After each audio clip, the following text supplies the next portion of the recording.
आप सुन रहे हैं जगत गुरु तत्वदर्शी संत रामपाल जी महाराज द्वारा लिखित पुस्तक जीने की राह। अब भक्ति से क्या होगा, आयु तो थोड़ी सी शेष है। जिला जींद में गांव मनोरपुर में भक्त राम कुमार जी के घर 3 दिन का पाठ तथा सत्संग हो रहा था। गांव में पुरुष सत्संग को पाखंड मानते हैं, क्योंकि पुराने जमाने में सत्संग का आयोजन वृद्ध स्त्रियां करती थी।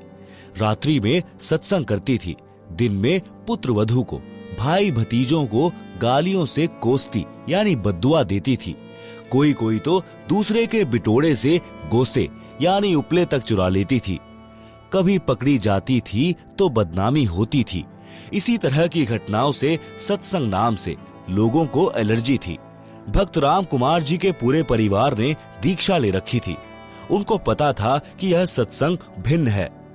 जब राम कुमार जी के पिताजी को पता चला कि हमारे घर में बड़ा बेटा सत्संग करा रहा है, तो बहुत बेइज्जती मानी और सोचा कि गांव क्या कहेगा। इसलिए वह वृद्ध 3 दिन तक अपने बड़े बेटे के घर पर नहीं आया। छोटे बेटे के घर चौबारे में रहा। दिन में खेतों में चला जाए, रात्रि में चौबारे में हुक्का पीवे और दुख मनावे कि ये कैसे दिन देख रहा हूँ। रात्रि में दास यानी लेखक ने सत्संग किया। लाउड स्पीकर लगा रखा था। राम कुमार के लड़के को पता था कि दादाजी ऊपर चौबारे में हैं।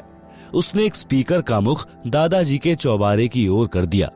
सत्संग का वचन सुनना वृद्ध की मजबूरी बन गई। 2 दिन सत्संग सुनकर वृद्ध तीसरे दिन पाठ के भोग पर राजकुमार जी के घर आ गया। राजकुमार जी की पत्नी ने बताया कि मैंने सोचा था कि बूढ़ा बात बिगाड़ने आया है, महाराज जी को गलत बोलेगा।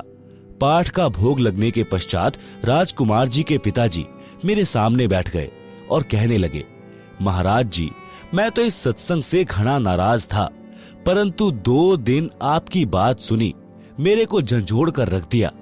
मैंने तो मनुष्य जीवन का पूरा ही नाश कर दिया। मैंने 8 एकड़ जमीन और मोल ली, दोनों बेटों को पाला पोसा, दिन रात खेती के काम में लगा रहा। आपके विचारों से पता चला कि मैंने तो जीवन नाश कर दिया। अब 75 वर्ष की आयु हो चुकी है, अब भक्ति से क्या बनेगा। यह बात कहकर वह वृद्ध रोने लगा। हिचकी लग गई। मैंने उसे सांत्वना देते हुए कहा कि आप विश्वास करो, अब भी कुछ नहीं बिगड़ा है। एक उदाहरण तो गुरु जी से इस दास यानी रामपाल दास ने सुना था। बताया कि जैसे कुएं में बाल्टी छूट गई हो और उसकी नेजू यानी रस्सी जो बाल्टी से बांधी जाती है, जिससे बाल्टी द्वारा कुएं से पानी निकाला जाता है। पुराने समय में कुएं लगभग 100-150 फुट गहरे होते थे, भी कुएं में जा रही हो। यदि दौड़कर नेजू को पकड़ने की कोशिश करने से नेजू की पूंछ यानी अंतिम सिरा भी हाथ में आ जाए तो कुछ भी नहीं गया, बाल्टी भी मिल गई और पानी भी प्राप्त हो गया। यदि यह विचार करें कि बाल्टी तो गई, जाने दे तो मूर्खता है। इसी प्रकार आपकी आयु रूपी नेजू की पुछड़ी यानी एंड बची है। अब दीक्षा लेकर सर्व नशा त्याग कर मर्यादा में रहकर साधना करो, मोक्ष हो जाएगा। उसी समय उस भक्त आत्मा ने दीक्षा ली और पूरी लगन के साथ भक्ति की।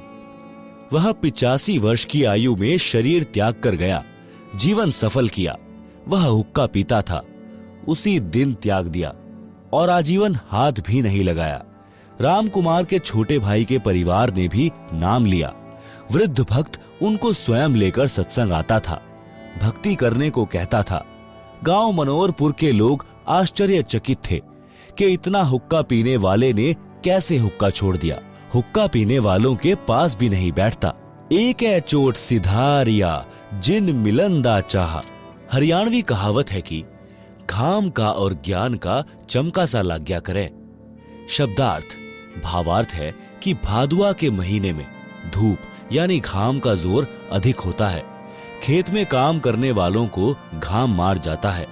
घाम मारना यानी धूप से शरीर में हानि होना, जिस कारण से शरीर में गर्मी बढ़ जाती है, ज्वर हो जाता है।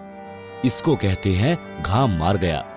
वह व्यक्ति वैद्य को कहता था कि मुझे तो पता भी नहीं चला कब घाम मार गया। वैद्य कहता था कि घाम का तो चकमा सा लगता है, यानी अचानक प्रभाव पड़ जाता है। इसी प्रकार जिनको ज्ञान का प्रभाव होना हो तो एक दो बिंदु पर ही ज्ञान हो जाता है, भक्ति पर लग जाता है।